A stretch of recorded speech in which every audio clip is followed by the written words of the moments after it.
last week we didn't. Sorry, last week I did. Yeah, go ahead and take it off that one. I didn't go into shift tactic number 7. I was supposed to. We actually just did a coaching session with Andres, and I didn't want to skip this chapter because it's such a critical chapter in the book. Tactic number 7, which is on page 135. I'll grab my book. I'll share pages with everybody as I'm going through it, and the title is "Price Ahead of the Market: Seller Pricing Strategies." Before I get into it, though, so I know it's been 2 weeks since we actually met for the last time where we went over the previous tactic. It was number 5 and 6, of course. Who's got some takeaways from our last session or anything that stuck with you the last time we met? Anybody that was on that call with me? I think it was probably only Taylor, and I think Mary was on there with us. Taylor, what are you getting out of this, out of the book so far? Out of the tactics? I did miss last week's. Yeah, well, in general, I just want to get an overall take on what you're getting out of the shift book in general on these tactics. It's been great just knowing how to stay on top of what's going on with the market. Yeah. And doing what I need to do to stay on top of it, keeping in front Well, of it all. And for everybody that's just jumping on for the first time, what you have to understand, this book was created at a time when our market shifted and our company CEO, I mean, if you look at the title, it says How Top Real Estate Agents Tackle Tough Times. Simple title of the book, and the goal here is to help you adjust and pivot to make sure you're making the right moves in this market that we're going into.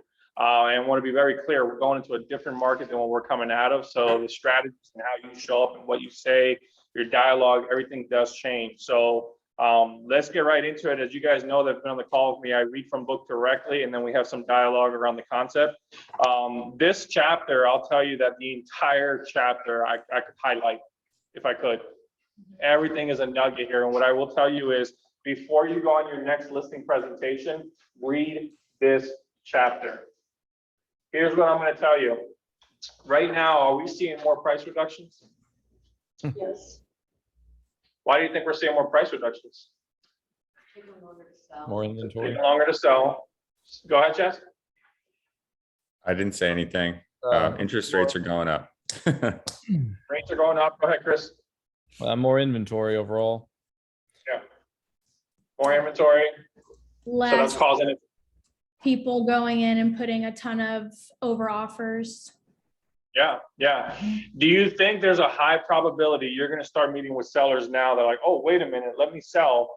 And now they're going to be approaching it from the mindset from 6 months ago, a year ago, where let's just price it high and see what happens. Do you think you're going to see a lot of that? Oh yeah. Yeah, we are. And here's what we know. We're going to see a ton of agents who are going to be like, What do I do? okay, I guess I'll do it. Because they won't know what to say. They won't know what to say. They don't know what conversation they should be having. They don't know how to bring that seller to this market that we're currently in and going into. This chapter is going to help you with that piece. Chaz, what's up? I see you, big smile. Oh, nothing. I see. Hello. So hello, Raymond. Is it Christian? I can't see. No, I'm on Kristen's laptop. It's Peter. How are you? Oh, how you doing, Peter? Welcome. Thanks for Yeah, joining I the think call. I think I filled out something wrong. I don't know. I'm here though. It's That's all all right. that matters. That's all right. All right, team. So let me go ahead. I'm going to read something to you from the page. I'm on. Let's see here where I want to start. Because literally, there's a lot of I can read for you. I'm going to go to page 136 in the book, and I'm going to read this to you to explain what the market's doing right now. At the bar exam, 3 different would-be attorneys forget their pens. So follow along with the story. 3 would-be attorneys forget their pen. One asks the test proctor if he has an extra pen. He does, but only one. The first attorney says, I'll give you $1 for the pen. The second attorney chimes in, I'll give you $2. Then the third says, hey, I'll give you 3. By the next time the bar exam is given, all the attorneys know not to forget a pen, and all the test proctors have heard they should bring extras. This time, only one attorney forgets, and when he asks a proctor for a pen, the proctor says, sure, I'll sell it to you for $3. Then another proctor jumps in and says, I'll sell it to you one for $2. But before the attorney can pull out his billfold, a third proctor says, I'll sell you mine for just $1. Tell me what you heard.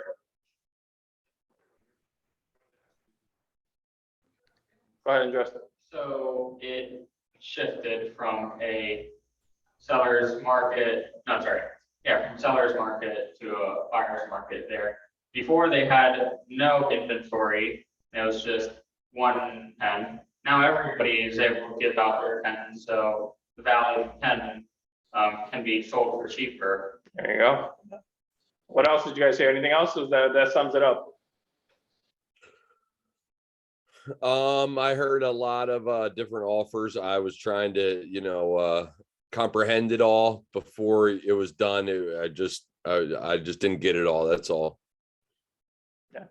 So to the point, right? There was a ton of offers and there was a lot of excitement, drove the price up, and now we're in a buyer's market. The price went down. So this is just a great analogy to explain what's happening right now. Why we're seeing these price reductions is because now there's more pens available. That makes sense? That a good visual? All right. Yeah. The next part of the book, it starts again. Do you want to add to that? Before? No, nope, right up. Okay. The next part of the book, it says the window of opportunity. Down at the bottom of page 190 or 137, it says the first time someone sees a property is called the window of opportunity because it's the best chance to create the impression that will sell the house. It is the best marketing message the seller can send. We're priced right and we're serious to sell. If a property isn't appropriately priced to the market from the outset, a seller will most likely miss this important first step. Your job is to get them to grasp why pricing it right must happen right now. They only get one chance to make a good first impression. Making the wrong impression will cost the seller time and money. What'd you hear there? Go ahead, Susan. To be educated, where the market is right now, and to be able to educate the seller, to lead him in the right direction so that he has that best opportunity in that first week or so to sell the price. Yeah. To sell it. And they also say that if you say you can't price something too low because the market will correct itself. So, well, I would still just use that as a little peppermint that guide them on the right direction based on the market right now, so they have the best chance to sell now. Well, let's hit on that for a second. I don't know if you guys all heard Susan on that. Essentially, you said that you can never really price it too low because the market will bring it back up. Kind of what I The heard. market will correct itself. That's what I learned here. Okay. That's what I'm learning here. Yeah. So, What- stuck in my mind. Yeah.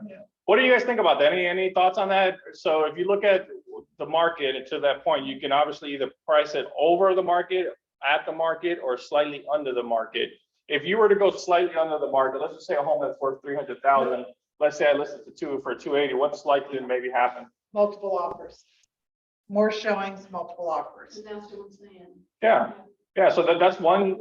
That's definitely one strategy for sure. And we'll have some graph rules. Right. We'll illustrate that. Right, and that's also in a market that's not changing as quickly as our market is changing right now. Mhm. Our market is changing very, very quickly right now. So underpricing isn't always the best strategy. You have to be really careful. You definitely do. Yeah. I got some additional thoughts, but what do you guys think from what Susan just said? Anything else you want to add to that? Okay. So let's talk about that window of opportunity. So, and use some real examples. So I had a gentleman in Estero want to put a property on the market where the comp was around 850 to 860. 850 to 860. Remember that when I tell you that. He wanted $1 million. Well, when was this? 2 months ago. Oh, okay. He wanted $1 million. So here's what I knew. I knew, and there's a lesson hopefully in the whole story I'll share here. I gave him a number. I was like, listen, we're going to be at 850 to 9 at best. 9 at best. He's like, I want to go for the $1 million, Jordis. At that time, I'll tell you that we were already starting to have the conversation like, hey, things are changing a little bit. There's some price reductions. I took a gamble. I almost said no to the listing, by the way. It was a referral. I almost said no to it. I just took I guess you could say an educated decision. Right. Because the decision was this: either I say no and not lose out on the money I'm going to spend on marketing, photos, pictures, etc., or I take the chance. He listed at $999. Week goes by, nothing. 2 weeks go by, is nothing. 3 weeks goes by, nothing. We adjust the price. He now trailed the market down to the price of $849. There you go. At $849, we ended up getting 3 offers. Yep. So he lucked out, though. He got lucky, by the way. I want to illustrate something else here. And if you're on page, go to page 138. I know like, if you're on Zoom, you can't see this. So I'm gonna actually try to, let me get this on camera here so you can kind of see this graph. Just kind of take a visual of that graph here, and I'll explain what I'm looking at. It's just 2 lines. The left side says a home sits on the market 160 days, they have to reduce the price. A home that sits on the market for 40 days and sells, they don't have to reduce the price. Had listed the home, let's say at $849, maybe even $899, we probably would not have had to make adjustments like we did. It would maybe just take it a little bit longer, but you wouldn't have really had to drop the price. Right, because here's what happened at $999, we're at $849. That's a big That's a lot adjustment. of money. That's Yeah, so $150,000. what do you guys think the perception was on the market when it went from $999? I think the first adjustment was to $975. What do you think happened to the market? What were they saying? Oh, maybe. What's wrong with it? Let's roll with it. Let's, what did you say on this? Maybe let's wait for the price to get reduced. Maybe let's wait till it reduces again. What else? It'll go down again? It'll go down again. But the biggest thing is what's wrong with it, Mm-hmm. especially from, from where we've been. Yeah, there's so many thoughts, right? The key here is that it's set longer and we could have missed that window of opportunity. That's what I want to be very clear on. Now, here's how we handle a situation like that. So, because here's the thing, we will be faced with those conversations in the coming months, weeks, and who knows for how long. So it was a very clear conversation. Will, the guy's name, I don't see it. And I don't remember verbatim if it is exactly if I said it. Here's the gist of it though. Will, he wanted to go for this million. I just don't see it. Here are the numbers. Here's what we have in front of us.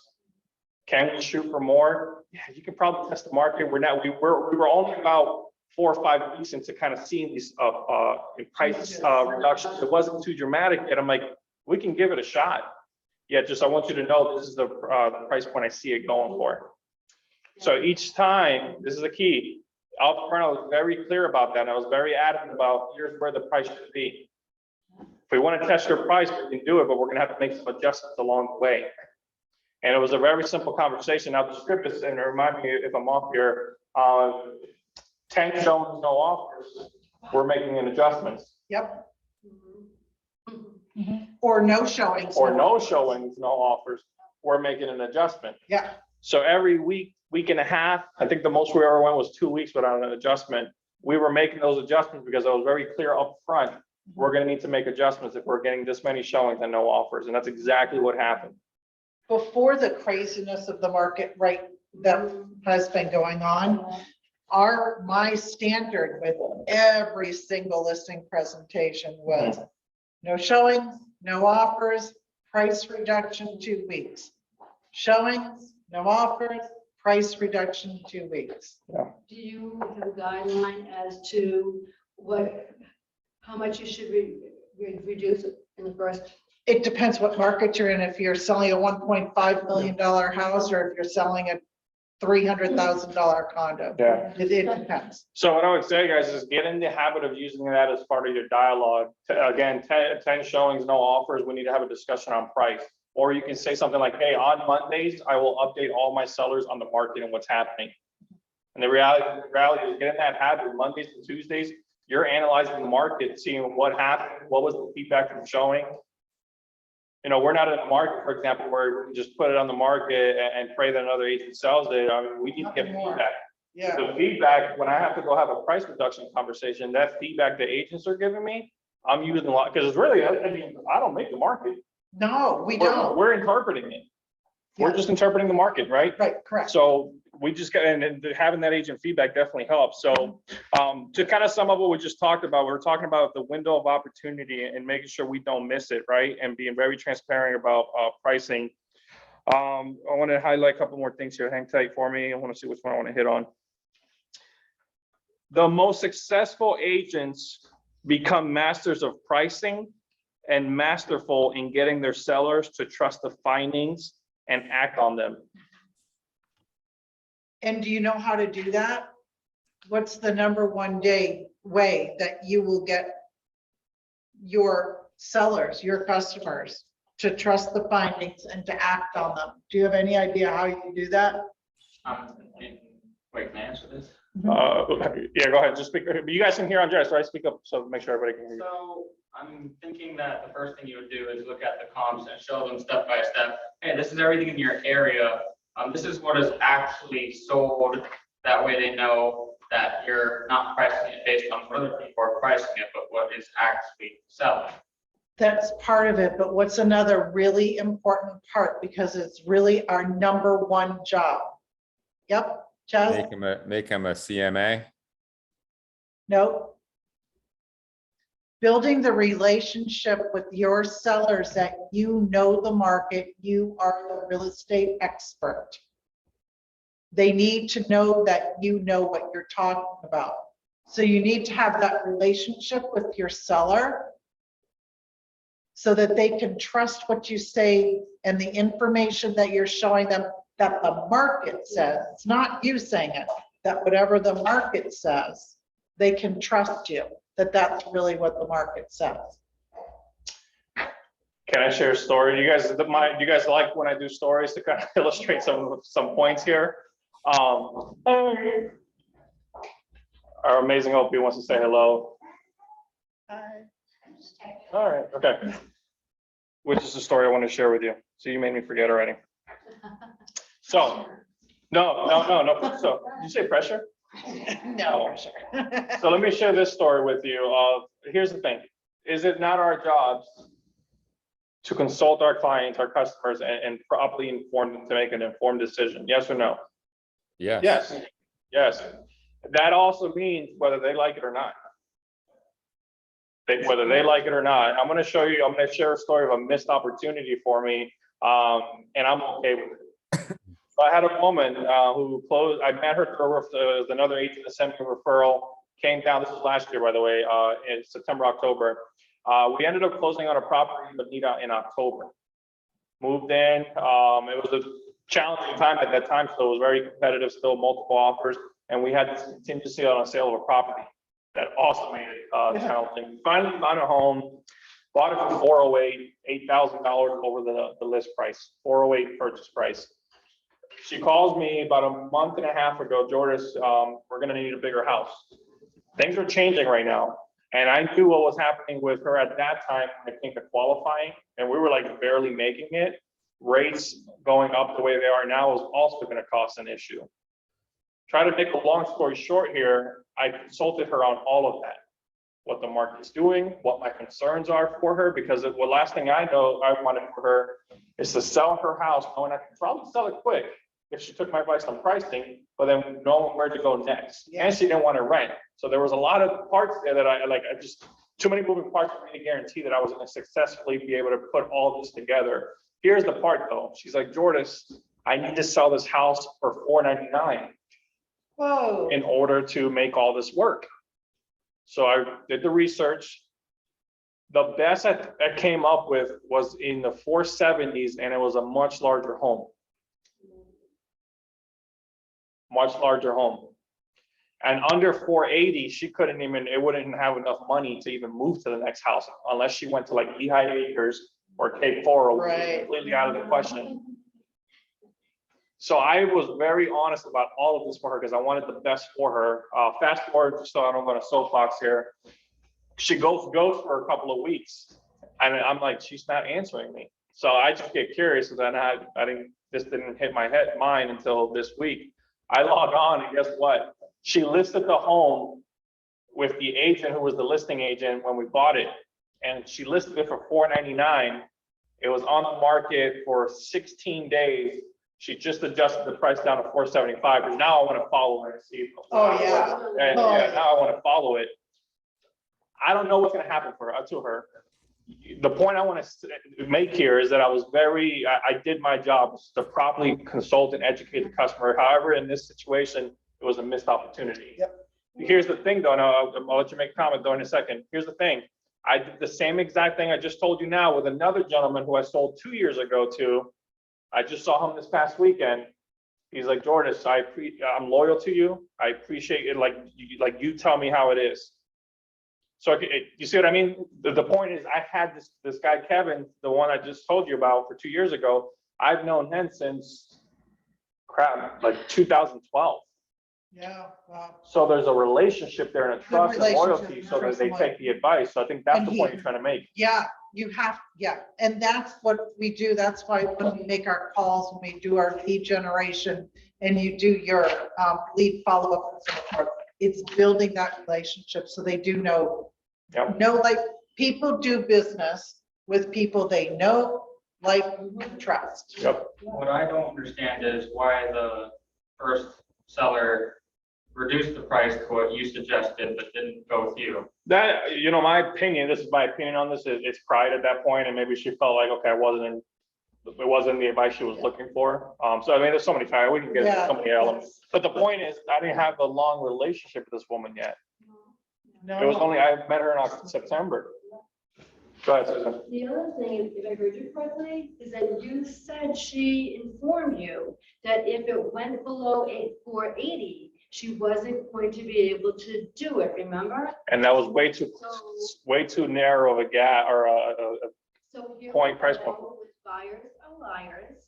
So that's where you probably should have just gone on with it Well- but they'll say things and they don't stick to it 100% because look at, she didn't, she dropped it to 475. But buyers aren't liars, That is- so that's not a good thing. Buyers aren't liars, buyers aren't educated.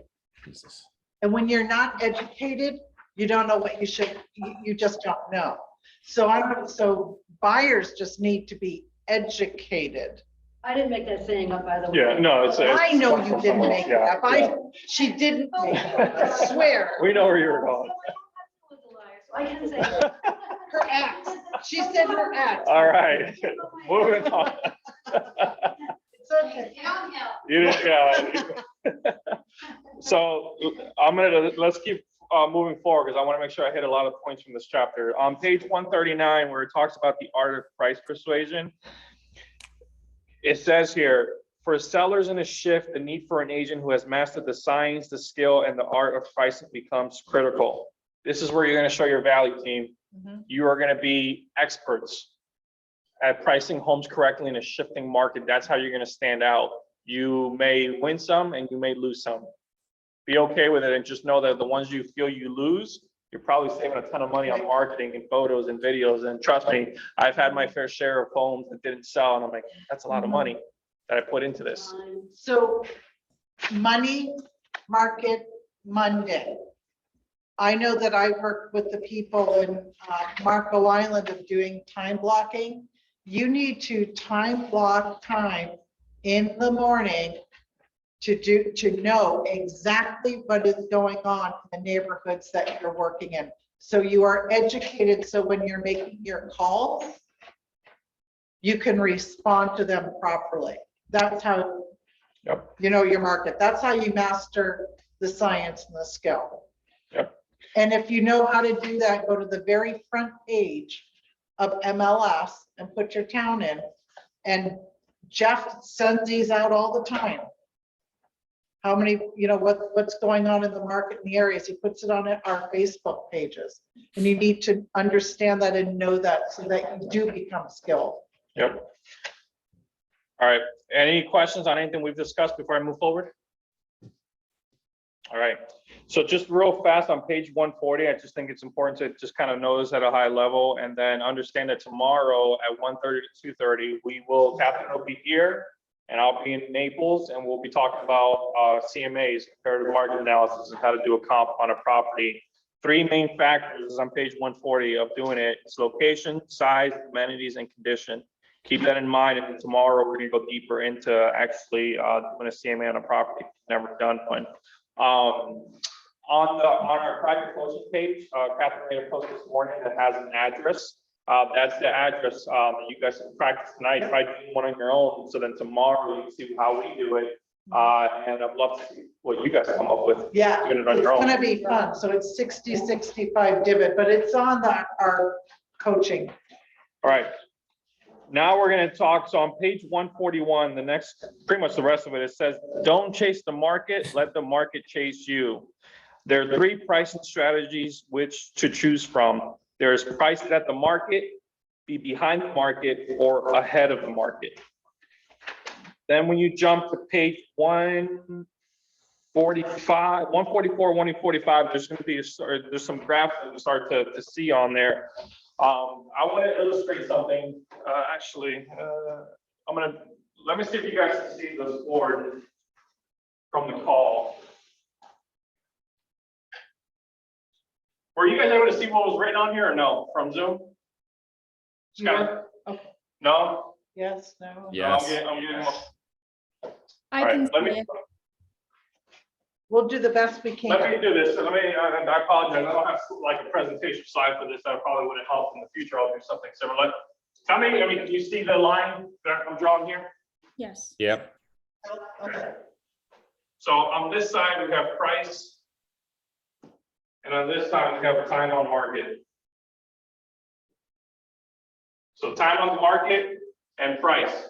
What I want to do is illustrate what chasing the market looks like. So let's just say this dot right here, I'm going to draw it in a purple line, is the market. We're seeing the market do a change in pricing. You guys able to see that? Yep.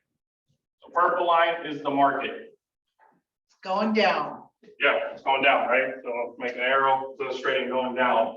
And by the way, if you get comfortable drawing this at a presentation or even having it ready to go, do you look pretty smart in front of your customers? Like you really know what you're talking about? You look like an economics professor. Yeah, trust me, I'm far from that.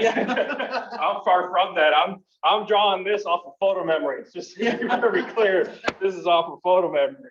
All right, so we know we got price, we got the market price, and we have time on the market, whatever that looks like. It could be 3 months, 4 months, 5 months, 6 months, whatever it is we're talking about. You meet with your seller and your seller says to you, Jordis, I really want to start right here.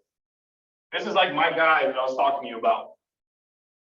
So his price was $850, the market was $850, but he wanted to start up here. And again, my guy got lucky because we adjusted quick enough to where he caught up to the market. Had we not adjusted as quick as we did, we would have fallen behind. So let's just say that's the price that your customer wants to start at. And now they're on the market for, let's call it 2 weeks. At 2 weeks, what has to happen? It's really weekly, but in some cases we'll go 2 weeks. What kind of conversation are we having with the seller at 2 weeks? If there's no offers, you have to have a conversation about reducing the price. Correct. No offers or showings. Yeah, no offers or no showings. We're reducing the price. So we're at this new price. We just went down. Obviously, whatever that price is, we don't know, market specific. And now we're going another 2 weeks. What happens in 2 more weeks if still no offer? Price reduction. Another one. So we're having to adjust the price again. Oh, I see what's happening. 2 weeks later, what's happening? Price reduction. Yeah. You're not ever touching the market price, and then they're getting frustrated because the value of their house is just going down. Value of the house is going down. We're never at the market value. We're chasing it down.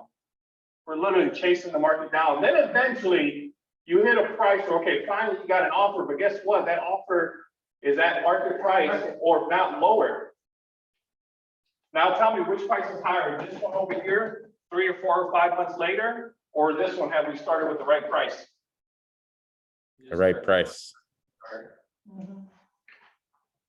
I'm gonna stop here. I'm gonna stop speaking. I want to hear from you what you're feeling, what you're seeing, what's coming to mind as I illustrate this. I want to hear from a few of you. They didn't price it correctly in the beginning.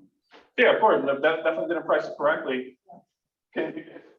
How does this, think of conversations you're having right now with people? Had it been priced correctly at the first time, they wouldn't have had to wait that long. Yeah, Yeah, long time. How long is that? Yeah. You If I- you could say you would have hit the graph sooner if you priced it more correctly. Yeah, even. If you show them that example. Even, Josh, just to your point, even just a hair above, could it have been smaller reductions? Could it have been close enough to market value where we still would have attracted an offer? Yeah. Because the window of opportunity was missed here. It was so high that all we did was help other homes sell. Correct. Now- Because that's what agents do. Understand, this is what agents do. They look and see all the properties that are overpriced, and then they look at the properties that are priced properly. Whose properties do you think they're gonna have their buyers look at? Properly priced ones. There you go. Yeah, So you're listing your house so you can sell everybody else's except your own. yeah. And I want to make a comment. It has nothing to do with this part of the tactic we're talking about. Yet I kind of just coming to mind right now. So let me say this. First off, Jordan Reyes here has never not shown a property because it was a lower commission than what I wanted. Oh, yeah, commission. I show the home if it's the right fit for my customer. Here's what I know though. Here's what I know. There are tons of others out there who don't think that way Absolutely. they're and will not show a home. with that commission. They're talking about the. So I know this is a totally separate conversation. I just want to make a point here. When I think about this conversation, I kind of tie it in, not necessarily in that same conversation, but you can almost tie it into how I look at commissions and what we're offering to the co-broke agent. Here's what I know, because I know people who've done it. When they're offering a low commission, they don't even show that property. So that home, this home again is still chasing the market down. Yet I've seen homes and builders offer incentives to get your customer Yeah, over there. into that. So higher totally price. separate, but I wanted you to think about that also, because here's what I know. I just had my coaching call this morning with my MAPS coach, and we were looking into the office numbers for both offices. We didn't get deep into market yet. When we started with Naples, it's just a lot of numbers to look over. For both market centers, our average commission, do you think it's going down or up right now? Down.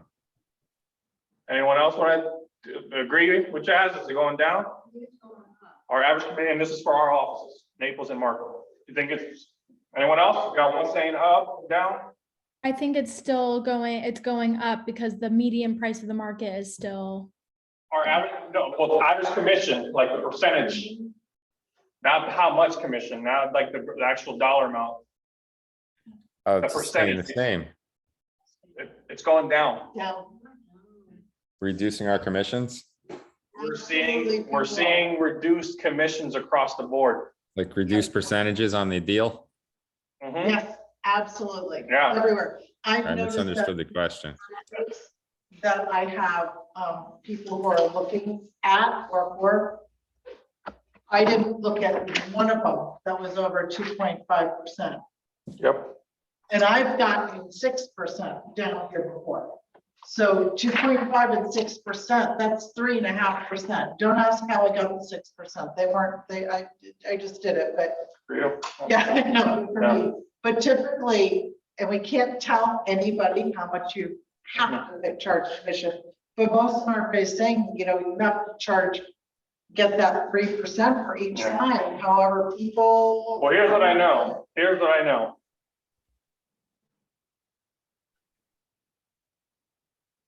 The agents that know this conversation and are confident, they're getting their commission. Yes, They're getting 3 or more absolutely. on Or their more. side, on their side. Absolutely. The agents who don't know this are in a scarcity mindset, you know what they're doing? What do you want to pay me? I'll take the listing. Right, 3% for both sides, no problem, I'll do it. right. Then they're offering 2.5 to the other side because they're embarrassed to offer more or less than that, Yep. and then they're taking a 0.05. But yeah. Who's gonna take, 0.5, who's gonna take 0.5% commission on a Are transaction? you guys taking that? Are you gonna do that? Yeah, no. Show your value. Yep. This is one way you show your value right here, is knowing this conversation. I am going to show you something on screen. Hang tight for me. I'm gonna leave 10 minutes, so I got about another 12 minutes, and then I'm gonna leave the last 10 minutes just to talk. Quiet, hold on, be patient with me. Share screen, let me know when you guys see it. This graph I was able to find, so I don't have to draw them all. Let me know when you see it. I see it. Yes. Okay, all right, perfect. Because what we're gonna get into now is the tale of the different markets that are out there, because I want you to have this visual. So I'm on page 150 in the book now. By the way, I literally have every page, I have so much highlighted. That's why I need you guys just to go back and read it, because there's just so much there, but I do want to read this. This is an agent talking to a seller. It says, Mr. or Mrs. Seller, I'm on page 150 for those that do have the book in the middle. Just because a house is on the market doesn't mean it's in the market. I want you to really think about what that's saying. Just because a house is on the market doesn't mean it's in the market. We're going to talk about that. In every market, there are actually two markets. There are properties that are priced well enough and in good condition. Good enough condition to attract interested buyers. Those homes attract offers and sell. Then there are homes that are overpriced or in less than ideal condition that don't attract buyers and just sit on the market. So if you look at this graph, and this is the graph that we're starting to look at, you can see that some of the houses are in the market and some are out of the market. Does that make sense? And I'm not going to read the whole script, but yeah, there's a whole script in the book for you guys of how to share the graphs and how to have a conversation with the seller about that. So the graph we're looking at right now on the screen, what do you see? This is a seller's market. I'm going to use my mouse to kind of point. So in a seller's market, what do we know? Do we know that were some sellers able to test the price in this market? Oh, Were they able to? Or the market were coming away from? oh, yeah, all the time. Yeah. Constantly. They were able to test it and look at it. It's shown here by this graph. They were in the market, even if priced a little bit on the high side. Even with time on the market, they were still able to get a pretty decent price and still able to sell. That out of the market range was very minimal. Mhm. This is what we're coming from. Let me hit next here. Yeah. The market we're going to, the out of market range is okay. Notice now the market we're going to when we get to a buyer's market. What do we see here? That we see that in the market price range is much smaller. If that gentleman that I just told you about would have done what he did, well, first off, I'm gonna be honest with you, I wouldn't have taken it at that point. Right. If I'm clearly so far out, I wouldn't have done it. We were again like if we had listed the home and had it ready about 4 weeks before that, I would have went into way more confident. Yeah, we can get that million. I don't know, maybe he could have. He would have started at 850, maybe would have started a bit more and maybe got a little bit more. Yet, no, we can't. If you overprice this home, let's say up here, first off, you're out of the market. And second off, you're going to be trailing the market down. And the more time you spend, you're going further and further to the right. You're getting less and less for the home. What's coming to mind is just see those two graphs about being in the market, out of the market, and how much wiggle room you truly have. Well, what's coming to mind for you guys as you see this? I'll go back so you can see the other one again. How important it is for you to really have a grasp on what the market's doing when you go to price something, because there is such a drastic difference of in the market and out of the market between the two shifts. Yeah. Thank you. Who else? Well, we're in a market where there's mostly or many cash offers, but you're also always taking that risk with that being so far in the market that the banks as well, you're going to lose it because they're not going to qualify because it's not going to purchase that amount of money. So you're also risking that if you're not just attracting cash buyers. Yeah. So. Yeah. What else? Just going back on. So I'm thinking that, okay, for the pricing conversation, you should probably see your prediction on the market and then bring graphs to describe, okay, this is the shift. Now, here's why it's important that we price it now. Here's what we're trying to prevent. a downward increase of price that's barely touching the market. And then not only that, but it's in your interest to be priced correctly sooner than later, because it's going to be harder to test it. Okay. I'm writing pre-listing package because you said something you said triggered me to just put that out there. When you get out there, when we get out to the listing presentation, who's that presentation for? Is it for you or for the seller? For the seller. Okay. We do not want to take a listing presentation and turn it into all about us. Oh, here's why you hire me, and here's why Keller Williams. So your pre-listing package that you send out to every seller before you actually have a presentation is going to do a lot of heavy lifting and educating for you.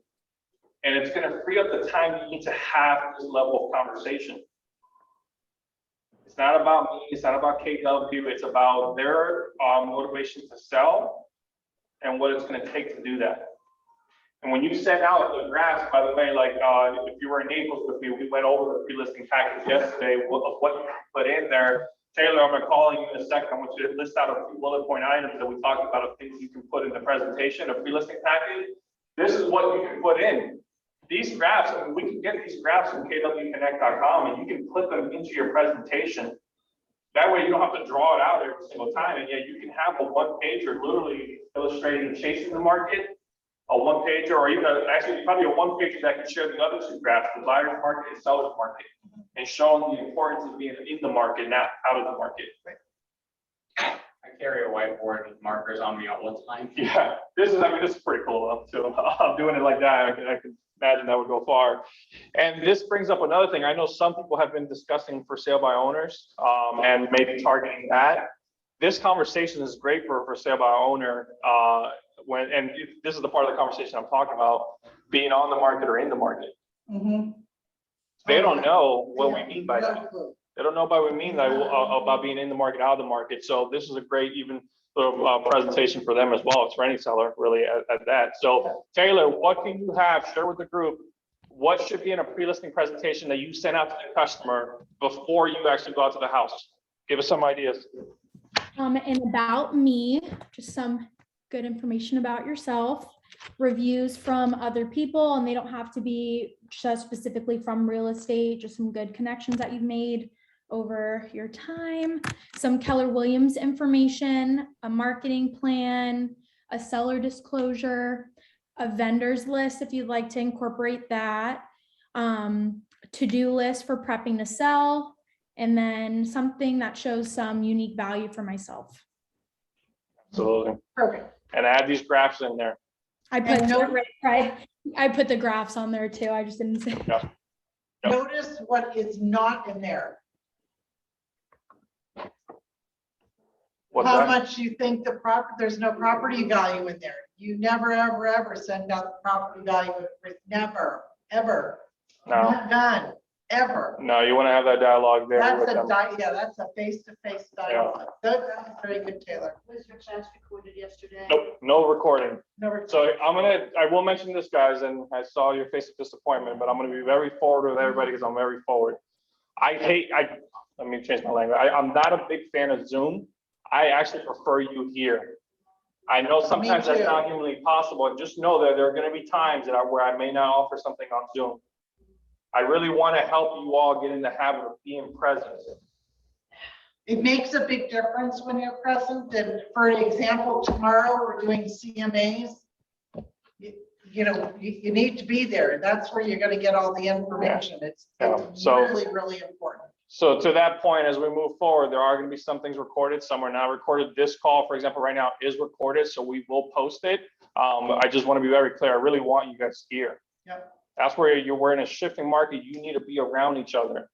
I promise you. So I started KW when I was going to say when I was 16 years old. In 2016, going into 2017, I started KW, and I didn't have an office space at that time. That's the first thing I did, is make sure I physically was in the office, spending it around the top producers to really get a pulse on what's happening. So just Here's my last piece, and then I want to just kind of open it up for any questions. On page 156, this is the last page before this chapter ends. It says 7 maxims for pricing in a shifted market. And it says, number 1, be a student of your market. Know your numbers. Wake up daily and look at the MLS. Know what the numbers are doing. When Jeff's sharing numbers for the previous month, memorize them, know them. Be able to articulate at any moment what's happening. People will ask you, well, how's real estate doing? Well, why do you ask? Are you looking to buy or sell a home? Well, I'm looking to buy. Okay, now I know what numbers I want to share with you as it relates to buying a home. Number 2, it says focus your main comps on actives, pendings, and solds may already be out of date. Now, hang tight. I know this 12-year appraiser. You need to, yeah, you need, she used to be an appraiser, so. 12 years, so. So here's what I know. If I look at comps from the last 4 months, let's even call it, is it a high probability? They were high. Are they going to be higher than they might be in the next 4 or 5 months? Most likely, yes. Okay. I like to look at pendings as an indicator of, hey, this house priced at X, and within 2 weeks it was under contract. And there was no price adjustment in that 2-week period, so it was within range for an offer, a buyer saw value. The actives, though, I mean, they do tell a story, so I hate to, they're not gonna tell me what it's gonna sell for, but it's gonna tell me that this house is at 400, and it's been, well, actually, use my customer's example, I told you earlier, she listed at 499, and what happened after 2 weeks? 475. So if I'm sitting here pricing her neighbor's house, which is identical, I know I'm not gonna start at 499. Right. So that's And the you part. Also, to go with that, we also have that broker Jeff posts all the time so that we can look and see where the variables are and how much prices are decreasing. Yep. So you have a percentage, so you can actually look at the solds. If it's decreased 5%, take 5% off. Yep. Number 3, be a student of property. Preview them so you understand what is selling and why. Anyone that's taken Ignite, you know that in Ignite, they promote previewing homes.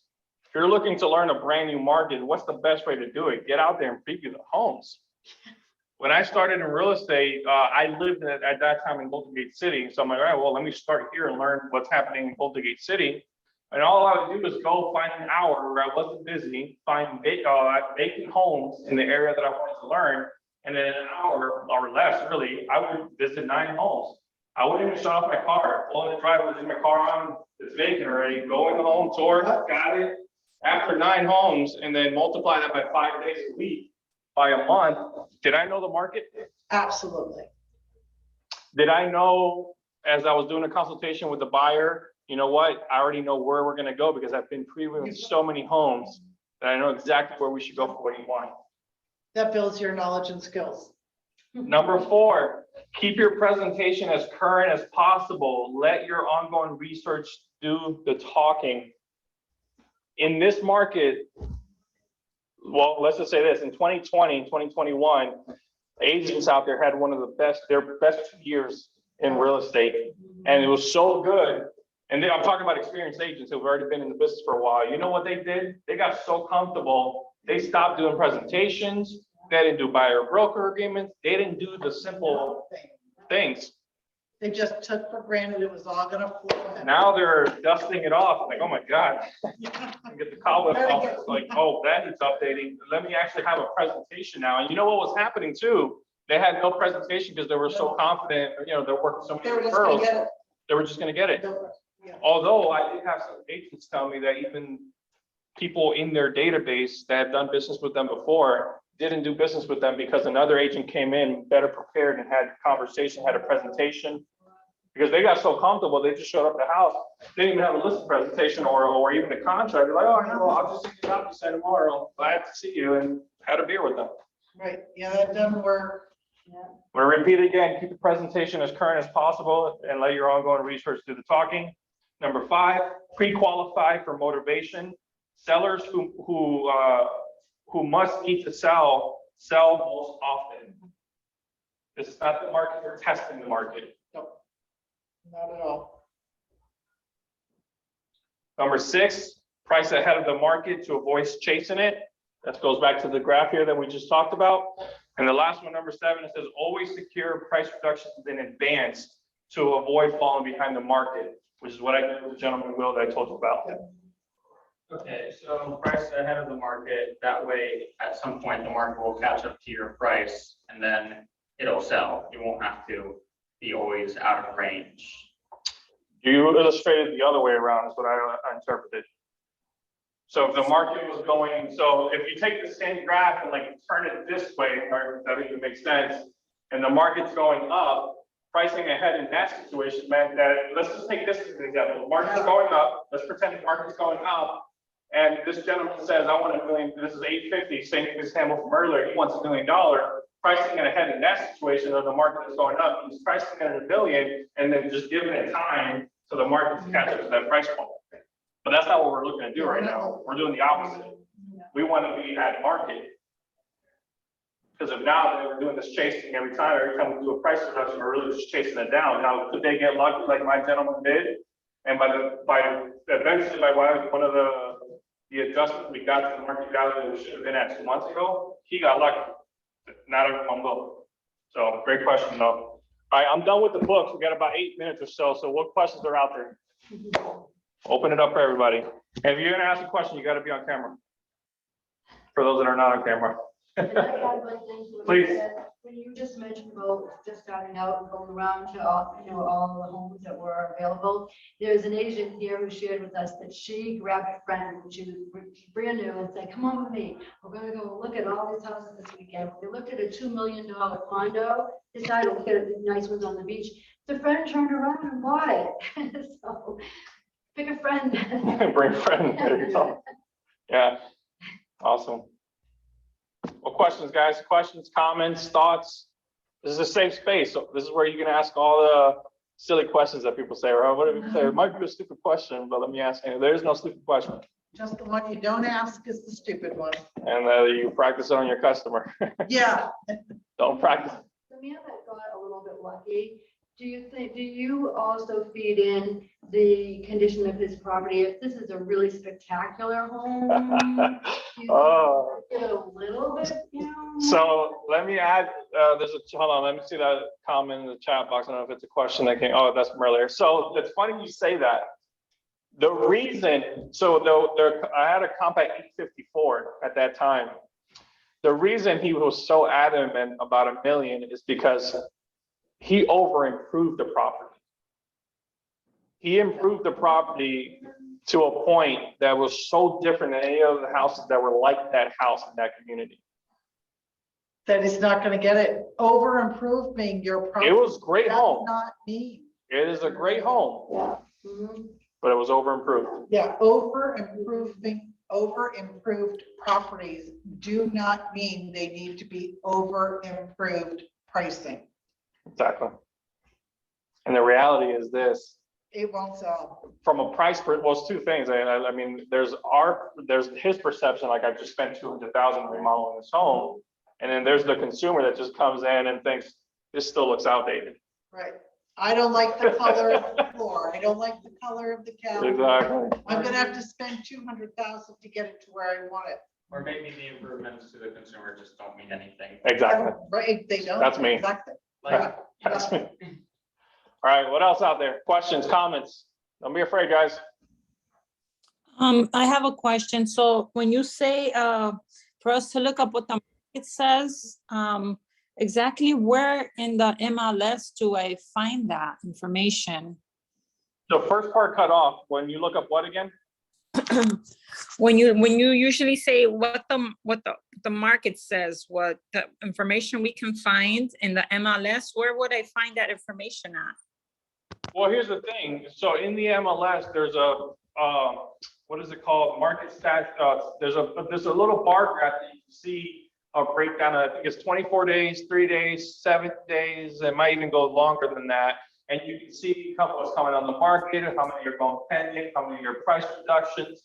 And beyond that, Jeff every single month shares the graphs that looks over the previous month's inventory, list price to close price, days on market, the median price point. What am I missing? Months of inventory is on there as well. So between those two activities alone, you can learn a lot about what's actually happening as the market overall. Now, if you're working one specific neighborhood, then you can go into, when you go out the MLS, you got your dashboards, search, and then statistics. Play with the statistics tab, because there's a ton of data you can pull up in there as well. So just like you would, let's say, for example, Fiddler's Creek, you want to go look at a home for sale in Fiddler's Creek. I think most of you all probably know how to go search the MLS, type in Fiddler's Creek. You can do the exact same thing, but with stats. Right. And find the statistics of Fiddler's Creek or whatever neighborhood we're talking about and get the data you're looking for. So when I go to a listing presentation or a buyer presentation, I bring the stats for the neighborhood, especially if it's a subdivision that clearly has enough data for, that's valid.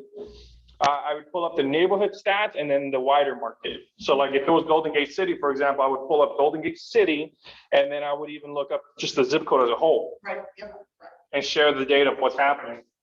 Great question. That's a good question. And Nancy, all you guys, if you have not gone and taken your MLS class at your board, you need to do so because they will instruct you on this. It's very important to take your MLS class.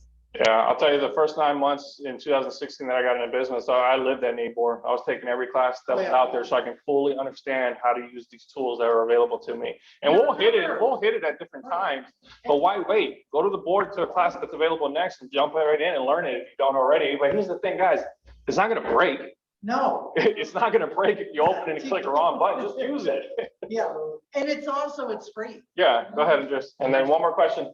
The next mandatory MLS course is in August, but there is an option for them to send you a link to a mandatory MLS video. Watch it. Then watch it. At any time you'd like, and then you take a little assessment at the end of it, and then now you're able to put listings on the MLS, because prior to taking that video or that course, you can't. You can, No. that's true. Yep. What else, guys? I have time for one more question. I don't have a book. You don't? Yeah, so just look it up. I get mine on Amazon. Are you you're not in the office now, are you? No, I'm not at the office. Oh, you're at home. Yeah, we may have some at the office too as well. All right, thank you. Anyone else? Question, comment? Oh, and another thing about the improved pricing, my father always, he's a handyman, so he went out of his way to landscape the house we had in Golden Gate Estates, and he would do a lot with it. And every time I would ask, why do you put so much into the house?